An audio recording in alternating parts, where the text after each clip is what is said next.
All right, welcome to the Tragedy+Time live stream show. And this show almost didn't happen. My computer crashed hard, like real hard, right before the show started.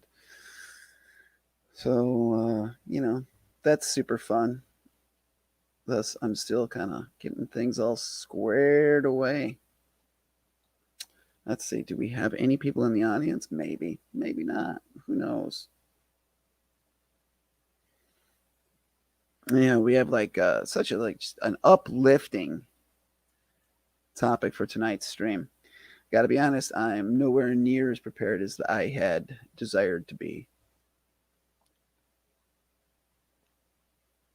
So at this point, I'm just kind of hoping that the stream is just going out and that this is working. Anyhow, gang, let's see here. We have kind of interesting things to cover tonight. First off, why don't I have any guests? Well, it's because it's a heavy topic, and you know there's going to be a portion of tonight's show where like I was just going to be monologuing, and I felt it would be unfair for any guests who would be on with me to just like kind of sit here and listen quietly while I covered some details.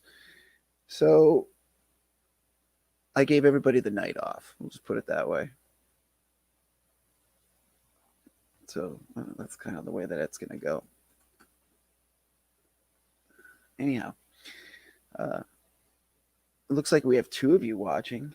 That's an interesting thing here. So as I get started, um, why am I going to be talking about suicidal ideation tonight? Well, first off, because like I think that the taboo connected to this topic and not bringing it up and that sort of thing is, uh, I think the taboo is more detrimental than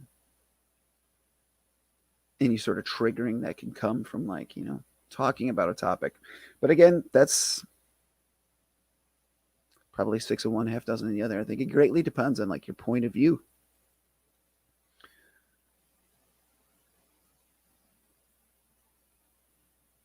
All right, so I'm pulling up some other details here of things that I was going to cover. So, what are the other reasons why this is on my mind? Well, quite honestly, like I'm preparing to do a storytelling engagement that is related to this particular topic,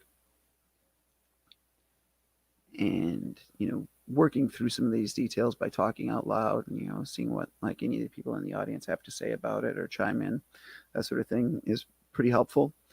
So some of this stuff is just going to be kind of a workshop session, but I'm also, it's on my mind because, well, for some of you out there who are watching probably already know this, but during the pandemic or during the lockdown, the pandemic is still ongoing and will continue to be ongoing for a long time until people figure out how to like actually get a vaccination. Um, First, let's chase that tangent for a little bit because it's current affairs. Uh, I don't know at what point in time we just decided to start questioning, like just vaccines in general. I remember them, getting them as a child, and yeah, them attributing to the fact that I don't have polio or measles, and the fact that like now we have to like question every little thing. Like we do have a Food and Drug Administration, and like yes, I know that the vaccine got to. It's not the full battery of tests.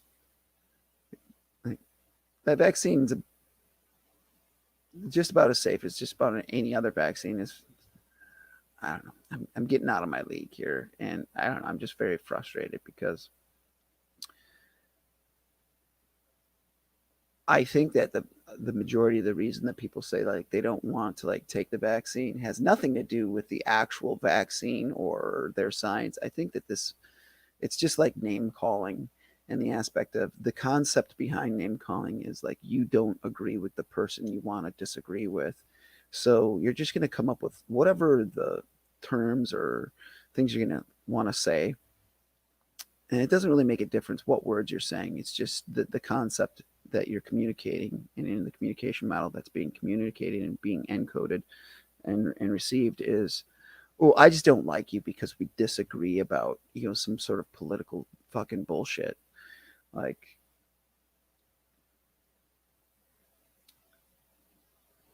I have family members who are like, yeah, I'm not going to let, the government test on me. And like, it's total bullshit. It's complete and utter bullshit, in my opinion. Uh, Especially when it's these same people who has said, well, I'm not going to like get the vaccine because like the things that it's the impacts to my health. They've also gotten COVID and it's impacted their health because there are side effects, long-term side effects to having COVID. I don't know. I guess what it all comes down to is like we all have like a lot of difficult conversations. And I think that when we do difficult conversations, there's a lot of like pussyfooting around, not like really getting to the point of like what you're pissed off about or what you want to talk about and that sort of thing. And in my experience, that's all like taboo really is you're afraid to say what you really feel. Uh, so we try to come up with all these like little like tactful ways to like indirectly comment on the thing that we really want to talk about. And I really just don't think it's doing us any good. I mean, there's one thing to say that you want to try and pull back on how much you may be aggressive with someone or like soften the blow. And like, I understand that. And I think there's a time and a place, but I also think that we get so caught up in the sophistry of the way we're going to talk about things that shit gets missed. And then we start throwing around like the term taboo as if it's worse than the actual stuff that needs to be discussed. Like, oh, you might hurt somebody, that's taboo. I don't know. Specifically in regard to this topic, like as far as suicidal ideation, I've had instances where I've talked to people, and just by the mere fact that I'm honest about like its role in my life and like kind of what is going on for me in regard to this, people will get really touchy, like how can you talk about these things, or like how can you just bring this stuff up? Aren't you worried about the fact that you speak plainly about it, that it's going to bring it up on somebody's mind and it may cause them to take action? And like, yes, I have concerns. I'm not a monster. But I also think that like attaching a taboo to that and letting it control the way we discuss things, it all piles into the stigma. Anyways, back on topic. You guys can probably tell I have not had my ADHD medication for a couple 3 weeks now. So I'm a little discombobulated, a little all over the place, but that's all right, gang. So let's get at it. Like, yes, I want to talk about like my experiences. I'm going to tell you guys a little story of how and why, and like why this topic, is a big part of my life. But I also want to explain to you guys why, I'm going to do a thing. Like, I'm making a pitch to a podcast called Risk. For those of you who don't know about that storytelling podcast, it's awesome. I highly recommend it. It's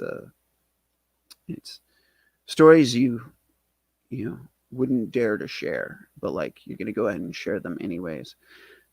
So I'm pitching a story to Risk. I've been in contact with their pitches team. I'm working on it, and I told them that I would get a 20-minute rendition. It's the middle step in the pitch process.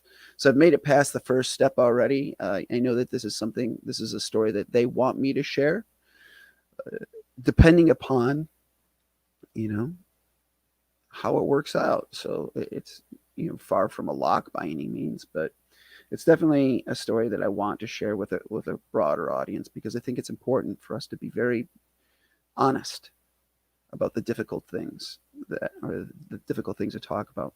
The other reason I'm talking about this sort of stuff and it's on my mind is like, well, my nephew took his life during the lockdown, and when that happened,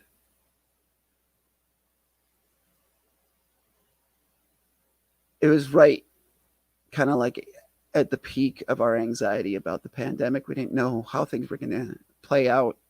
And like in a certain respect, we still kind of don't. But I mean, I think we have a better idea now than we did. And we weren't able to have a memorial service.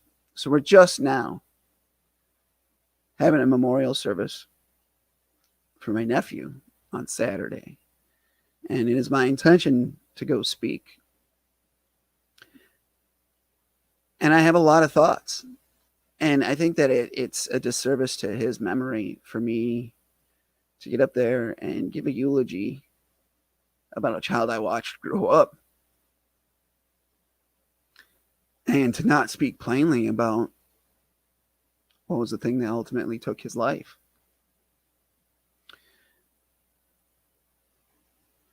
Which kind of brings up, like, what is the approach for giving a eulogy? And, you know, for some reason, it's something that I'm good at. I know that sounds weird, but this will be my sixth time speaking in a memorial service of some sort. And I would say that like this is like my fifth full eulogy. Like, well, the one oddball was like, just a bunch of people could share thoughts, and somebody asked me to go up, but like, so it wasn't really planned. But like, I think when you plan a eulogy for someone, it is important to like gather your thoughts ahead of time, write some stuff out, but when you go up to speak, to kind of set it aside and then just speak from the heart. And I think the goal of a eulogy is to help keep that person's memory alive. I say that because the very first eulogy I ever gave was for my best friend Ryan from high school. I was 19.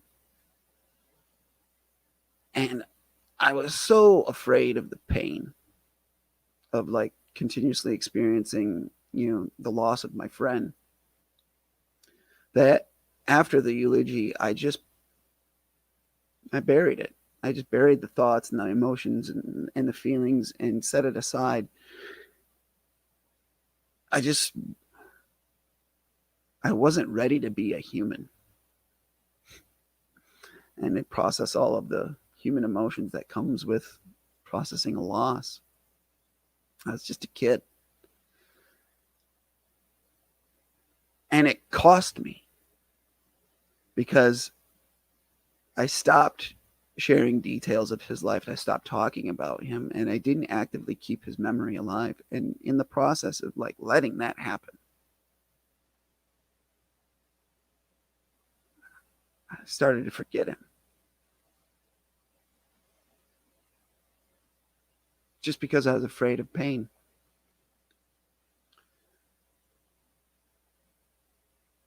When my father passed away, I knew that I didn't deal with loss well. And I knew that I had this little girl, my daughter. She was 3. And I needed to model an appropriate way to deal with loss. And that was the first time when I really pursued psychotherapy in a very real way. I was very motivated. It meant something to me, because I wanted to learn how to model how to deal with loss, so that I could like model it for my daughter, so that she could hold on to the memories of her grandfather, and so that I could hold on to the memories of my dad and help keep those thoughts and feelings alive. And I feel like I'm doing a much better job of it. And I think whenever we are faced with loss, the way the loss happens, well, it matters.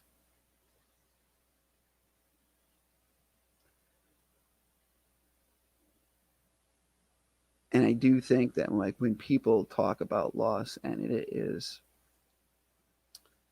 this type of circumstance where someone commits suicide, that we obviously have a lot of conflicted thoughts and feelings, and that those conflicted thoughts and feelings can create a lot of hurdles that stand in the way of us keeping a person's memory alive. For some people, I think that they try to like avoid talking about it. It's like, oh well, that was just a mistake that they made, or that was just a thing. They sidestep it, and they sometimes will pretend that it didn't even happen. But like for me, I think that that's a disservice to the person that they really were, because that was an action that they took. The fact that a person ends their own life, it is part of who they are.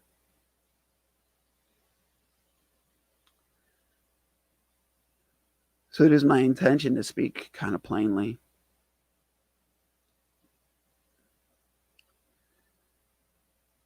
But it's hard to do that.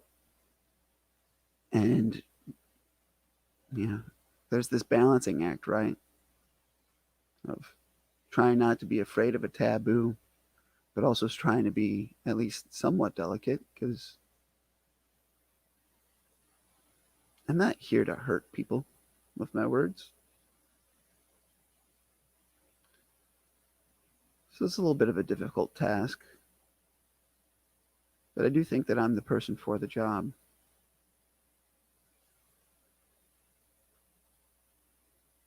So to borrow like the stand-up isms, like a bit about me is, for those of you who've watching, like what is this, episode 8 of this live stream show, you found out a number of different things about me, but the very first episode is that I'm neurodiverse. I have ADHD. And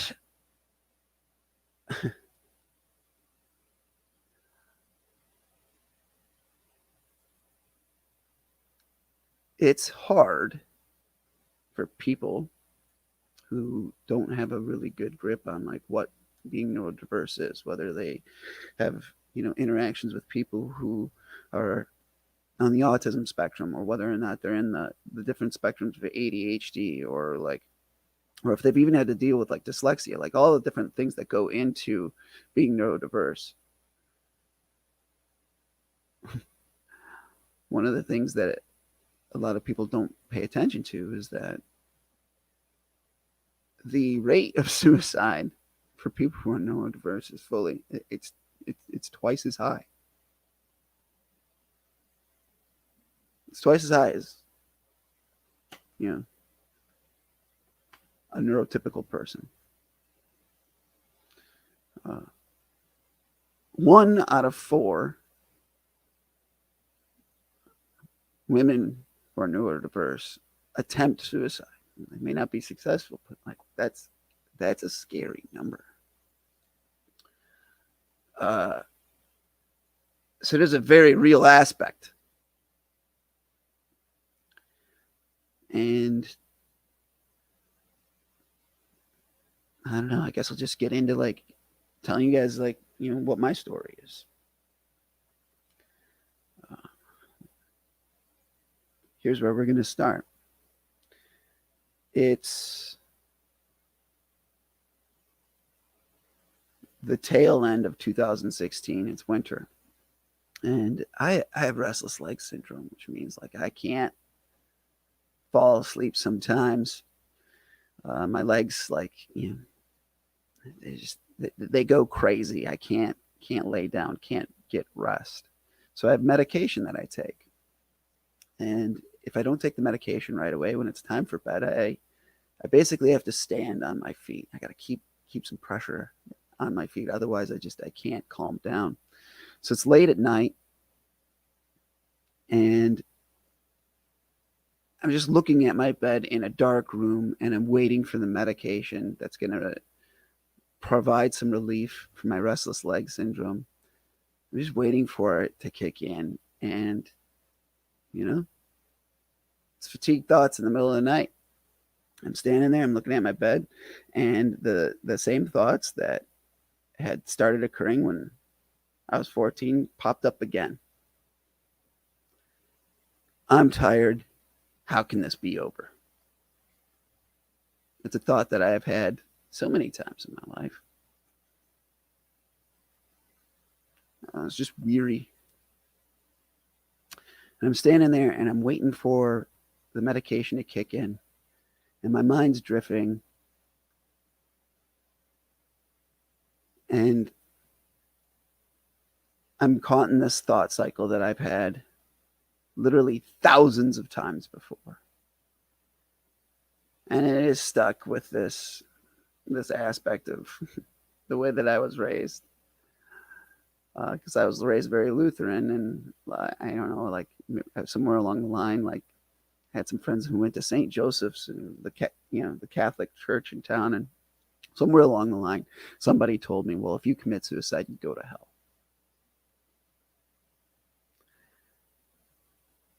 So the reason I never acted on anything when I was growing up was I was afraid of that. Now, the way I really think about it, like, I don't think that people who commit suicide go to hell. I think that that's total bullshit. I think anybody who says that is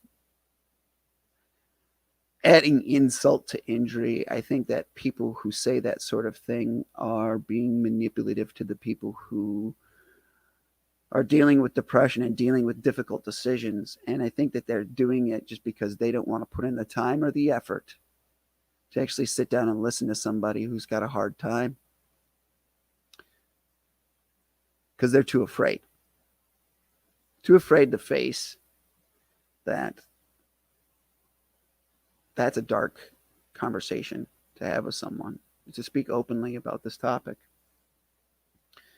So I think they say a lot of shit like that because, like, in my mind's eye, do I really believe that if you commit suicide, you go to hell? Fuck no.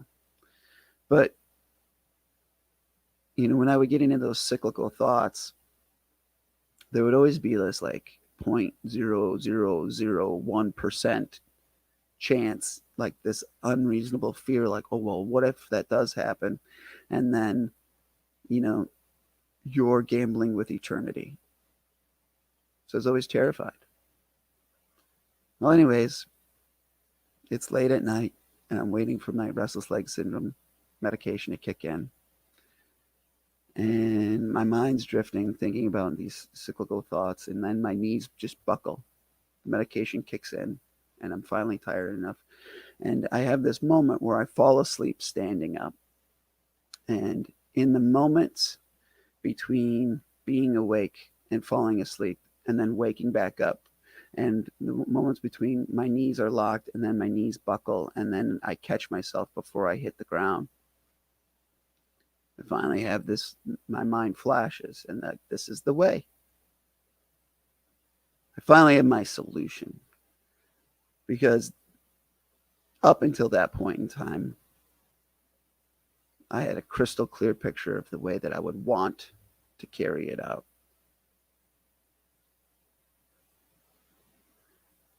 I think anybody who puts a lot of time and thought into this, like this type of topic, gets worried about, well, what happens if I make my attempt and then I end up with a life that's worse, like it is unsuccessful. Like that's like at some point in time, that becomes the fear. So the method that I had settled upon was like, I wanted to hang myself. I knew how I could do it. I knew, like, in a very real sense, like the Midwestern in me of the, well, if you're going to do a job, you got to make sure to do it to the best of your ability. You got to do it right. And as always, like if I was going to do it, I was going to be successful, and I wanted to make sure that I did it in a time and a place in which, like, my family wouldn't have to find me. That what could happen at the end, that it would be not traumatic for the people I leave. Well, not more traumatic than it is already is. Like the idea of this action not being traumatic is laughable. But I finally had the solution. It crystallized in my mind. It's like, well, all I have to do is set up the noose, set up the ladder, climb it, put my head in, and then take my ropinirole and just wait. I don't have to actually face the fear of having to like step off the ladder. I don't actually have to do it. I can just take my medication and then I can just stand there and wait. And eventually the medication will kick in, my knees will buckle, I'll get unbalanced, I'll fall off the ladder, and then it'll just take care of itself. And that was terrifying. Because I finally made it to the point in my life, this topic, where I had to face the facts that the cause of my death might not be like cancer or heart disease or accident, but it might be my own hands.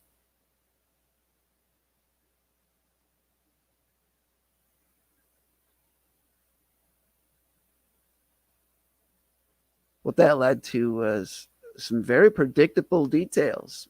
When people start to prepare for the end of their life, they start giving things away and, tying up loose ends. And I remember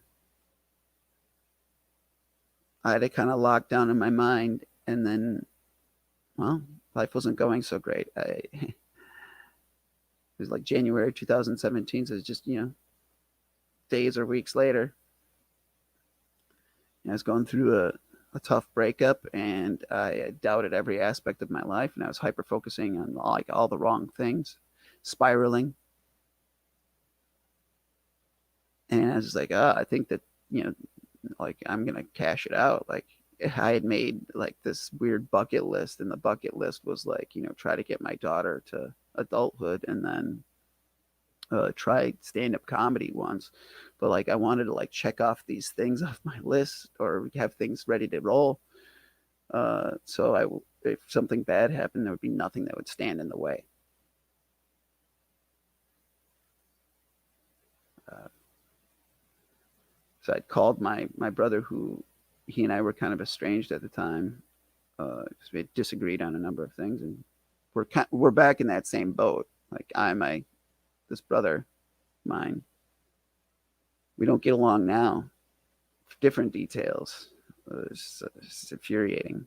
But like, I called him and I was like, hey, I need you to come here. And I called him in the morning and probably upset my whole family, because I was like, I need to really talk to this guy. I made him come over so that I could I wanted to bury the axe with him, because I was afraid that any given point where like, when you're down to just living for just a couple things, and all it really takes at that point is just like a couple bad thoughts of like, well, maybe I'm not required to get my daughter to adulthood. Maybe she'll be better off without me.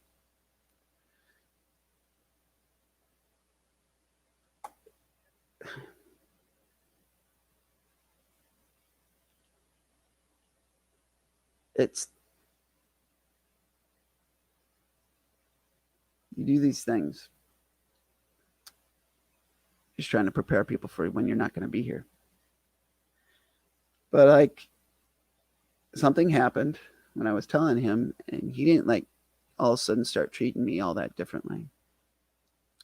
Because, I mean, this is 2016, so it's a few years ago now, but it's a few years ago now that I've been like pretty open about this detail about having depression and things like that.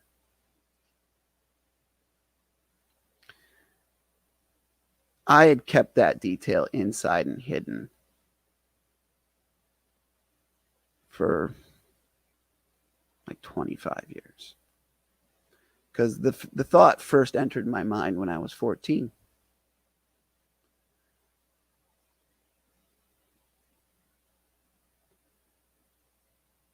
I was depressed. I couldn't get ahead in school. School just seemed so difficult. And a lot of that was, from ADHD and not having any help. Didn't know what to do. It's an interesting aspect with neurodiverse is we're often aware that we're different. And over any amount of time, you start adding up the facts. And when the facts are, wow, I can't fit into a one size fits all society. I don't fit the way that people want me to fit. I can't get ahead. I can't be part of my family because I can't figure out school. Eventually you put it together. It's like, well, for some reason I can't focus on things. And you balance the equation, and the equation is, oh, I'm the problem. It's very frustrating.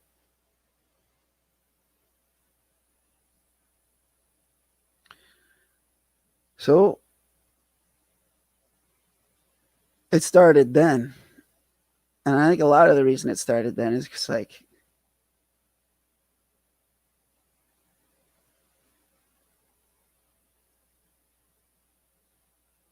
one of the very first memories I have of my mother is like, I'm a little kid, 5 or 6, I guess. And we're in this station wagon that we had. And we're driving to St. John's, which is the school that, like, my elder half siblings went to school. And mom's behind the wheel. And I don't know if she's sad. I mean, I know that she's sad. But, like, at the time, I didn't know if she was sad or what the deal was, or if she was just trying to, like, communicate, like, the reason that there was faith, or why she really, like, leaned on the Bible and church so much. But she said to me, she said, Tyson, God can take me at any time. I was just like, oh, okay, so this is going to be introduced. I was little, and I was like, okay, well, that's scary because, I'm little and I don't want my mom to go away. But she said, no, like, like anything can take you, but, like, part of your faith is, like, you just got to believe in God and lay all your trust in him. And then, like, if something happens, you get your eternal reward, and, you check out or whatever. I mean, she didn't say it like that, I'm sure, but, like, the words I just remember her saying was just like, God can take me at any time. I am ready to go. And she would say that to me. It would seem time and time and time and time and time again. Whenever things weren't going so great, she would say that to me. I don't know if she realized that she was instilling these details into my little brain, my little weird neurodiverse brain.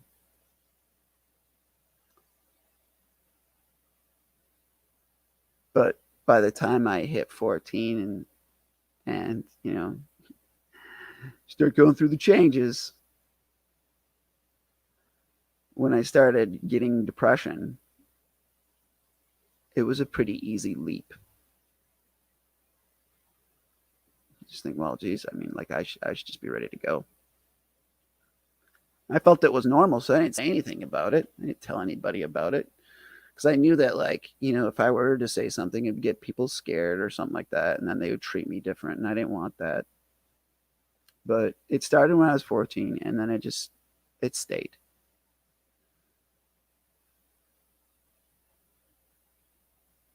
I think by the time I was 15 or maybe even 16, it became a daily occurrence. Now, it wasn't like I was plotting my death, but, like, wistfully fantasizing, me even for just a couple minutes a day. Like, man, it'd be really nice if this could have just all be over, because then I wouldn't have to worry about, like, the fact that I can't get a date or blah, blah, blah, blah, blah. Whatever is, like, the most minor inconvenience for a teenager's life. It's like, I mean, let's face facts. Like I have a pretty privileged life. I'm a white male in Wisconsin. Like it's pretty much set up for me to be like a winner here. But like I never thought that I actually had depression though either. I thought that we had to have a reason to be sad, the way that was explained, or the way that I thought about it at the time, I guess. So I didn't really think that I had a problem. I just thought that these were just thoughts that everybody had.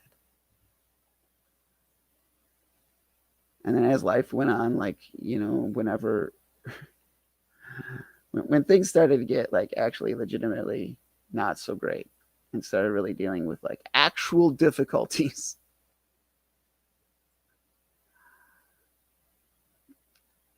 it just became a cyclical thought. So I've probably thought about it like tens of thousands of times, and it is such a habit. It became such a habit that like now I feel like I'm pretty good emotionally. I feel like I like have a pretty good grip on my mental health. I feel like I understand why I am the way that I am. But it's still such an ingrained thought and habit. It's still hard to set it aside.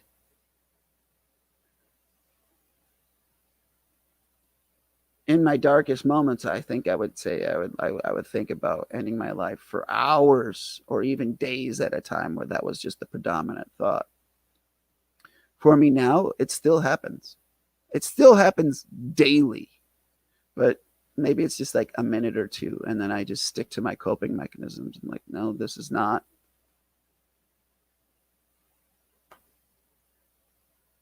the thought that I want to have. I have to be very cognitive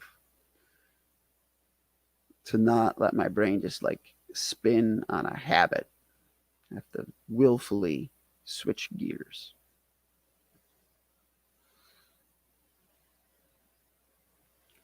And when you start telling people this sort of stuff, that they get scared.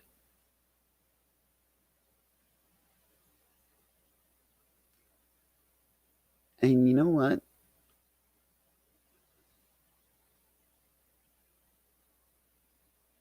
I understand it. It's no fun. But like if I can live it, but you can't even hear about it,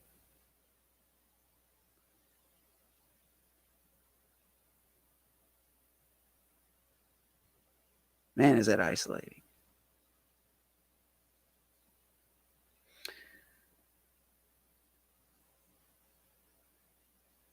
After I kind of had my like, bottom of the barrel moment, I figured out how I would end up killing myself. I got so terrified. I knew I needed to like do something to fix it. So I really started like going to therapy more, and like started being a little bit more honest with my therapist about what was on the line. And it was funny because like my therapist, he was like, I think that you need to do some homework to come up with some reasons to live. It was kind of interesting in the aspect of like I left that therapy appointment and then I went to work and I sent an email. It was probably the creepiest email that like someone could ever get, like even in like a work environment. I picked, I think it was like five different guys that I worked with that all kind of had a different, way of going about life. And I just sent them a message. It was an email message, I believe, like the subject line was something along the lines like, why do you live? And like the body was like, why? Like it was painfully obvious that Tyson was, yes, depressed. He was definitely like finally owning up to it because like I'd kept it hidden for so long. I finally said like, why do you guys just not end it all? And I got like a myriad of different answers. It was really good to do that exercise because people have a bunch of different reasons for living. Some of them resonated. Others, I was just like, well, that's interesting. Didn't really do much for me, but like I did see a lot of different stuff.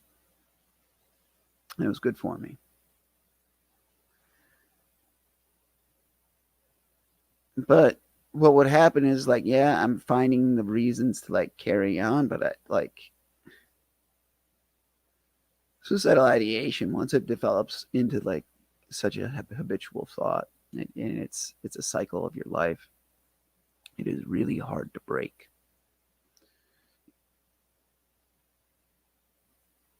that habit. It's just repeated thoughts and thoughts that maybe you don't want. And after a while, I will be honest. Well, I'm honest about all this stuff. I don't know why you have to say it like that, but you get tired.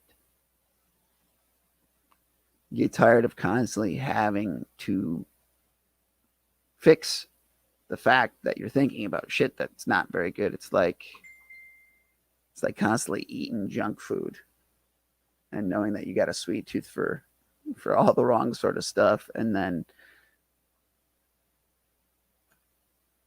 I mean, that's probably a shit analogy, but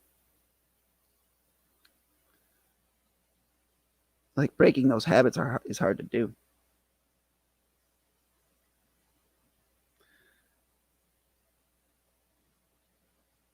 It's like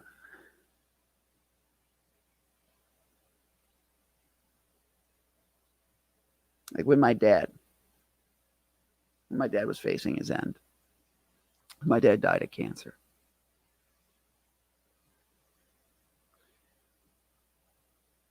It was probably 2 months before he died. And he just looked at me and he said, Ty, I'm just sick of this shit. Because he was sick of trying to treat the cancer, sick of trying to manage his pain. He's sick of being with all the shit. And it was just the never ending slog that just like wears you down. And like eventually he just wanted to be done with it. And that was like the moment in his cancer and towards the end of his life that I felt like I understood him the most. Because he said, I'm just fucking tired of this shit. And I was just like, fuck yes, me too.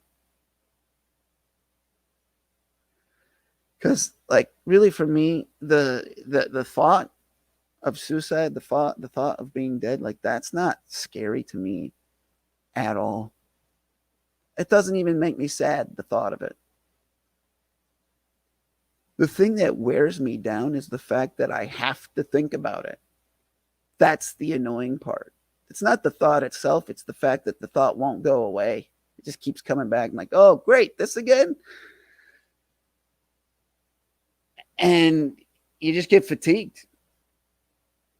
And sometimes you just want to be able to fucking talk about it with somebody and have them not treat you like you're so goddamn fragile that you need to be fixed and saved. And like, yes, I'm aware that I need like help and to be fixed.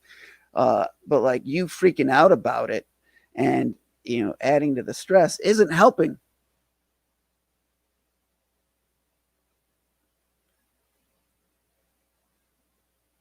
All I want to do is just be real for a minute. You say, yeah, I just kind of want it to be all done today. And have somebody say, yep. Like I think about the episode of Parks and Rec where like Ann Perkins is pregnant and she's tired of being pregnant because it's one thing after another and she's fatigued by all the shit and she's got Chris Traeger that she's like living with. And like every time she starts to like want to just release what the fucking detail is, like he's got some sort of solution to fix it. When all she really wants him to just say is like, that sucks.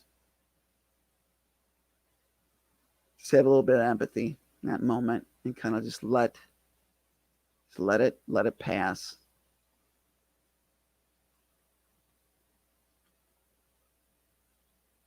Because I tell you, talking about this stuff is very helpful, but not when you go to seek the help and you're trying to talk to somebody about it, but you have to spend a lot of time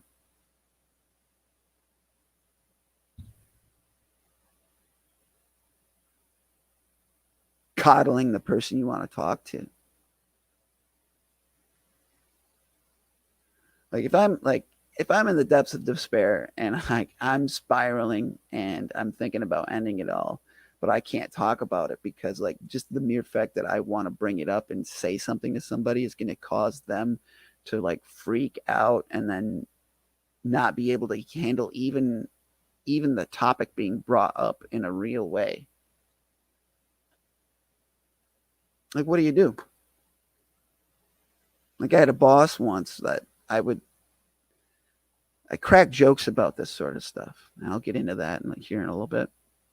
But like I crack a joke and he's like, you can't joke about that. That's not funny. I'm like, well, dude, this is part of my coping methods. And like he said, if you tell a joke about that, then I'm going to call for a wellness check at your home tonight. And I saw right through him. He wasn't saying, oh, I'm going to call for a wellness check because I'm actually concerned about your well being. It was, I want you to shut up because I am uncomfortable talking about this topic. And I don't want you to crack any sort of jokes about it because it makes me think about things that I don't want to think about. And I can get that, but just say that. Don't turn it around on me and then try to manipulate me with your fear.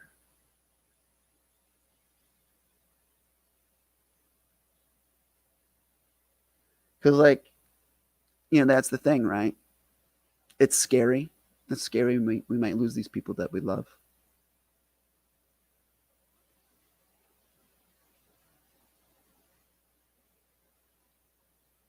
And like I say, guys, I'm bent. I have a weird sense of humor. I have kind of a weird relationship with this topic in general, just because like it's so used to going through my mind. But like,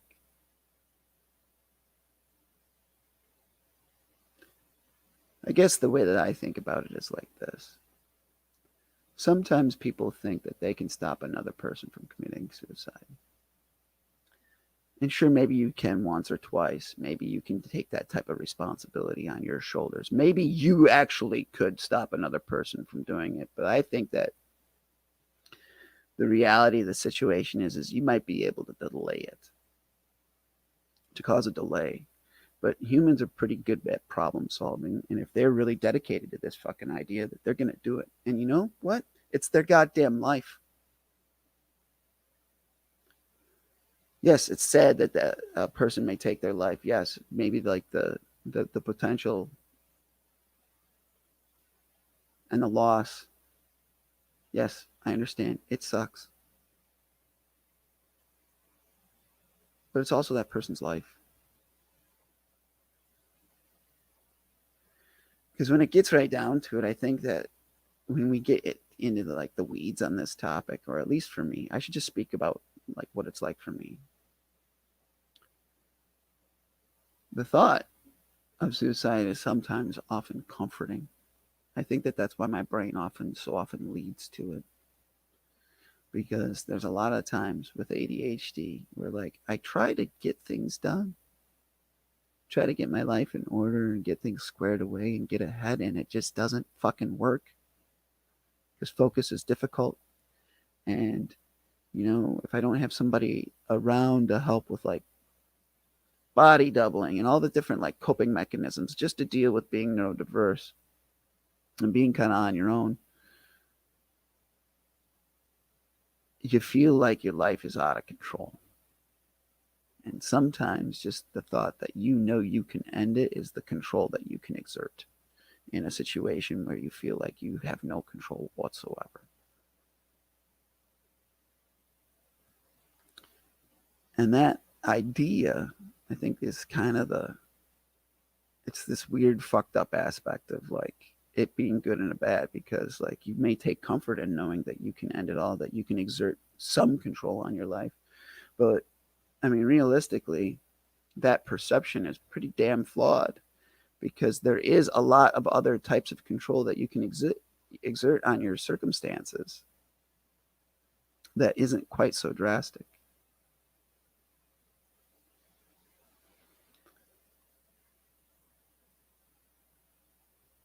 I'm pretty discombobulated, so I'm kind of all over the place tonight. But like, I guess that's where the humor comes in for me.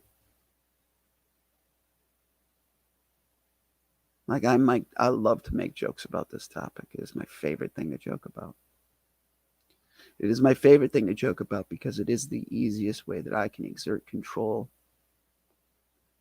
on these thoughts that are so fatiguing that I didn't ask to be stuck with this brain. I don't particularly enjoy not having control over having a mind that is never fucking quiet.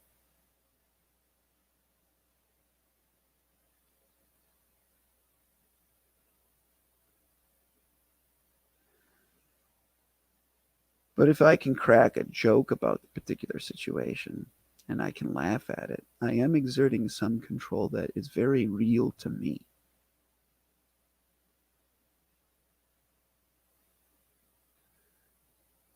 Because when you're in a situation where you feel like there's like you have no faculty to do anything to change your life, well, if you can laugh at your situation, at least that's something.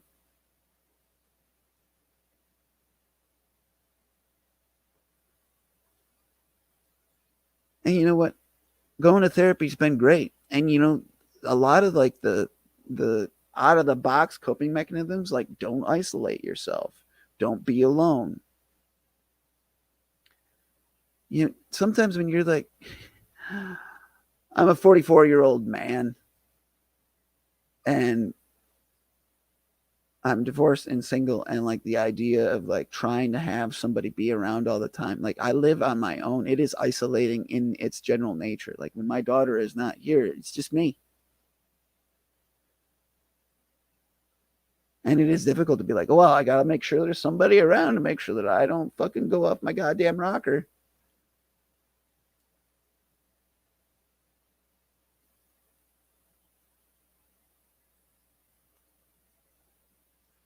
So what I started doing was when I would write these jokes, I would share them with people. For a while there, I would just post them directly to my wall on Facebook. And boy, did people like that. They did not. But now I share them with the people who I know can handle seeing them. And I don't isolate myself when I get stuck in these ideas. And I don't wait for these cycles to just stew. Like once, like, you know, my hardest moment of the day with this stuff? It used to be late at night because like I'd be like, I'm alone and I'm sad and I'm just gonna like fall back into thinking about this stuff. That's not even the problem anymore. Like that used to be the most dangerous time for me. When I think about this, it's right away in the morning. I open my eyes and I look at my day and I look at all the drudgery. Because like really, it's the fact I'm tired. I'm tired of not being as successful as my capabilities. Like my mom kept every single progress report that I got in high school and she gave them to me. Like I have them in a stack. They're right over there in a little folder. Tyson doesn't apply himself. Tyson seems to do well on tests or when asked a direct question, but never turns in homework. Tyson is his own worst enemy when it comes to trying to be successful. So when I wake up in the morning and I look at the things that I have to do in the day and I know that I'm not going to fucking get them done and that I'm going to fail again today, every day is just yet another little dose of failure. And that's just kind of like the way that it is with being neurodiverse sometimes. Because as much as people say, oh yeah, you get your medications and like, you know, it'll help deal with your distractibility and shit like that. Like, no, there's not a single one of these fucking medications that's a magic bullet. You don't automatically just, oh, you fit in with this fucking society. Because you don't.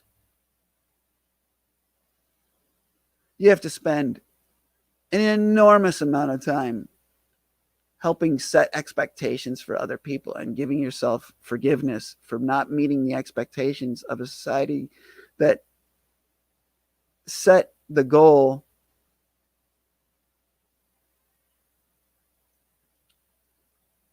based on a format of brain that you just don't have.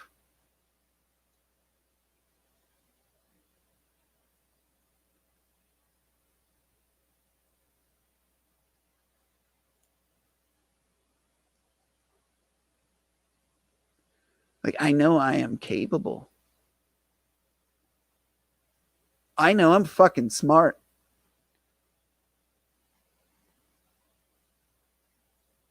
I know that I have a lot of talents. So if I have all these like these diverse capabilities and intelligence, and why can't I just get fucking ahead? So when I wake up in the morning, I look at my day, I'm just like, Jesus Christ, what's going to be the first failure of the day today? And to like have to stop yourself and be like, this is not a helpful thought. And to willfully change your own mind so that you can get in the right format of thinking and like do whatever like, you know, routine you need to do to like set that spiral aside.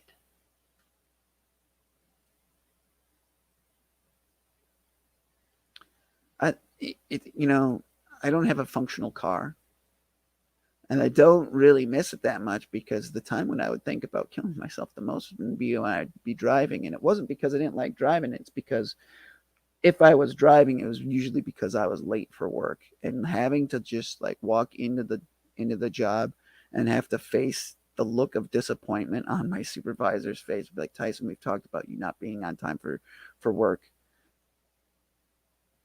It seems like every day. Why does I'm just like, like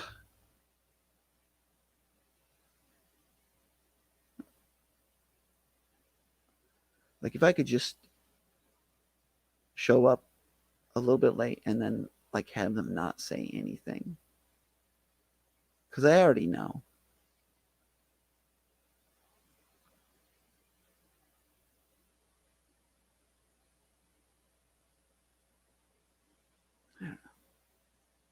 Anyways, so yeah, when my dad said, I'm just so fucking tired, that's what leads to this. And I think like a lot of this stuff, I know for me, it's all based on fears of being this failure, fears of these things that like these expectations that were set that I know that I can't hit. Uh,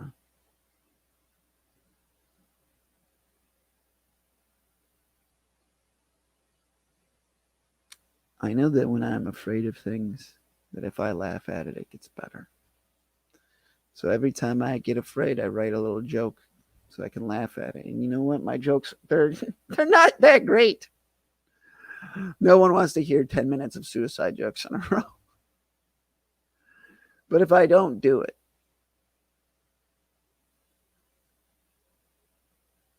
I can't get that moment of laughter where like I just like, it helps break that cycle. Because like the fact of the matter is yeah, these cycles happen and it's like clockwork. I think last December I had 2 or 3 days where I actually didn't think about killing myself.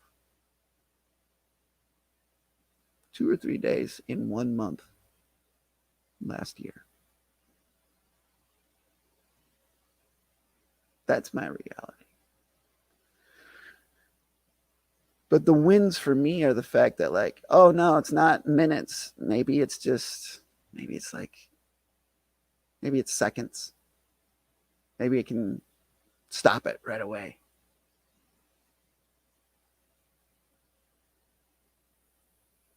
Because my reality isn't, I'll just don't think about it or do these things and it won't happen anymore. It will always come back. So what a success for me is not stopping the thoughts altogether. It's, oh well, this is gonna come, it's time to be prepared for it and be able to like try and break out of it, snap out of it, work my way to it, a better perspective. Realizing that my own senses of perception are the things that are flawed, that my sense of being out of control is that perception is not true, that I do have a lot of different types of control. Yes, I can laugh at it, and that was the first one. That thinking about fear and,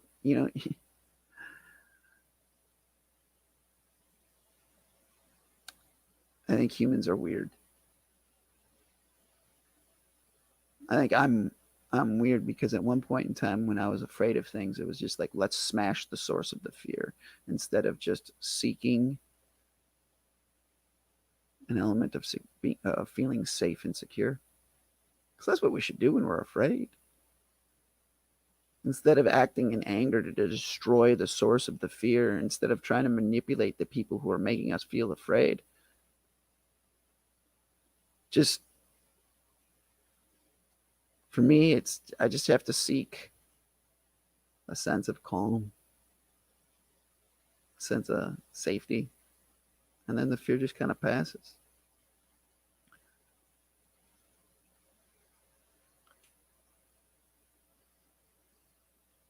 So yeah, I don't know how these stories are going to all end up when I have to format them. Because like this, like what I've been talking for an hour. This isn't a 20-minute tight story that I can present to risk for review. And I'm not going to talk for an hour on Saturday about all this crazy shit.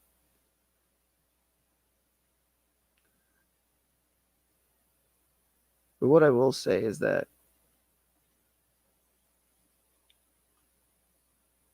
I'm not afraid to have people know who the fuck I really am. Yeah, I have some dark thoughts. They can be scary at times. But that's not who I am. And you know what? Me lying about my fears is going to help anything. Being honest about them helps. Because the fact of the matter is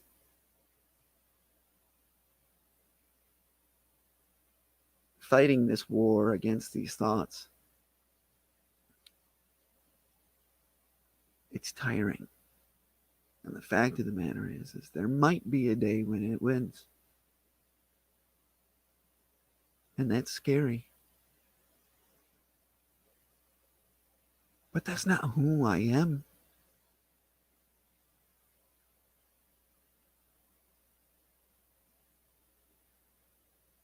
Yes, these things happen in me every day.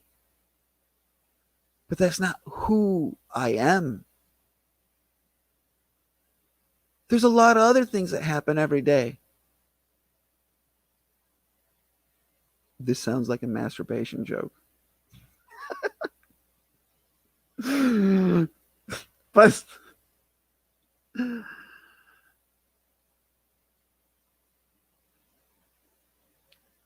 fact of the matter is yeah, this might be the thing that does me in someday. I don't want it to. But if I live in fear of it and I don't ever talk about it and I just like, deny it, that's not going to help me cope with it. It's not going to help me put it in perspective.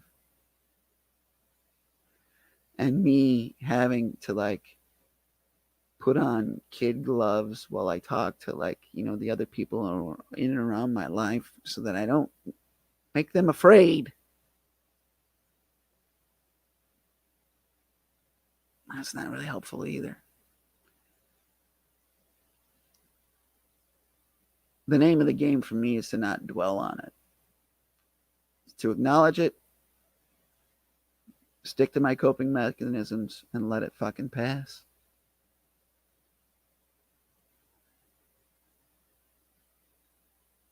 Oh shit. Like, was it Dune? Fear is the mind killer. Gotta let it pass through you. I totally botched that fucking quote, but it's pretty good. Uh, when I'm stuck, just being afraid. Oh, I might do it. I might do it. I might do it. What's going to happen? That fear rules my life. It's a lot easier for me to just be honest and say to somebody, yeah, I'm kind of thinking about like fucking off myself right now because I don't want to be late for work again. I don't want to get another progress report.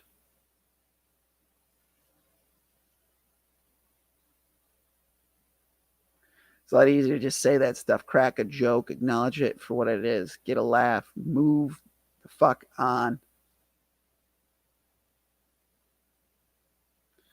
And yes, obviously, therapy.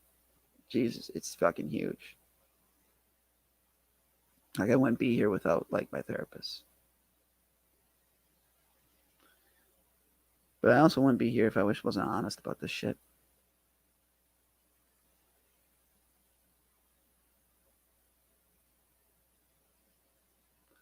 So yeah, like it is scary to me, and maybe it's scary to you.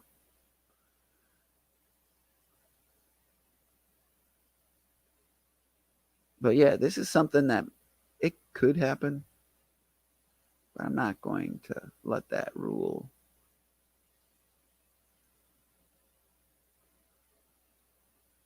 And for me, it's just talking about it, it's cracking a joke. What I really don't like, though, is the insult to injury. Because you know what? Dealing with these thoughts, they're bad enough.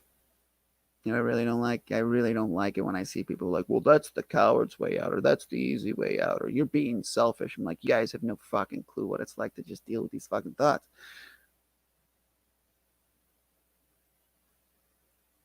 All those things that insult to injury, it's just they're manipulating a person's sense of fear that somebody might say something bad about them after you're dead.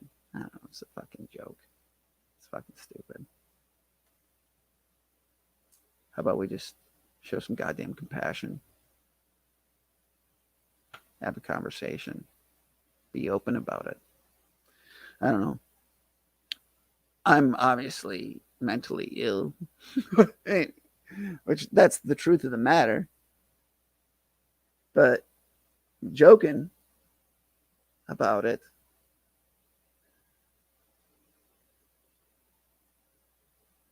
maybe it is. Maybe it's just a band aid. Could be. I don't know.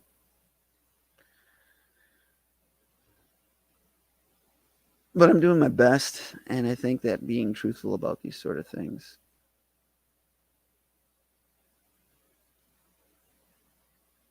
it helps me cope, helps me stick around. And when I think about like the people who that we know who we may have lost to this,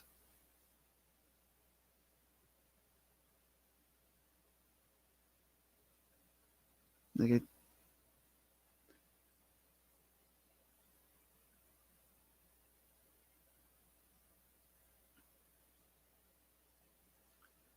like adding the insult to injury,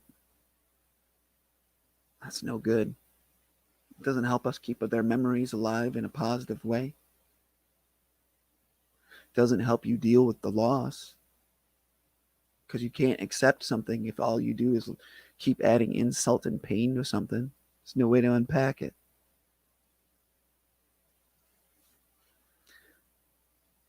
Like I think about my nephew.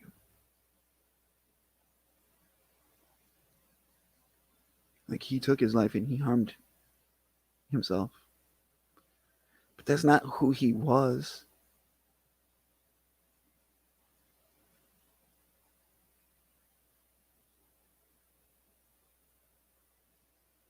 He was one of the most gentle and kind people.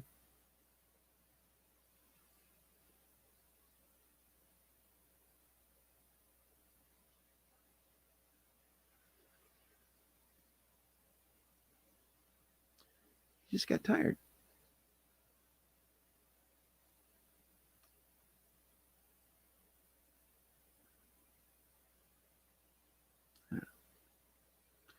this was a horrific hour-long ramble. Hour and 10 minutes. I think I even bitched about COVID at the top. Jeez. I think had I not been trying to like fix my computer like in a hurried state for the like 30 minutes before like going on, I probably would have some sort of sense of like continuity, like a point. Oh, another great like just stellar live stream, but that's okay. It's the work of doing this shit. Sometimes we have some swing and misses, right? Anyways, this was a real uplifting experience. I'm glad that you guys there's a bunch of you tuned in. I think there were people who were worried at first, like, man, this isn't that bad of a like I'm fine. I should have a joke at the end or some sort of like wrap it up statement, but I just don't have that right now. Anyways, gang, next week we will have a better or not better, but like a different topic. Actually, next week we're not going to do this because like next week's going to be busy. So next week I'm off from the live stream, but the week after we'll have some sort of thing. It was not horrific, says Lauren. All right, gang. I can't wait to get back to my message thing where like I have about like 15 people reaching. I was like, dude, are you okay? Yeah, I'm fine. Take care.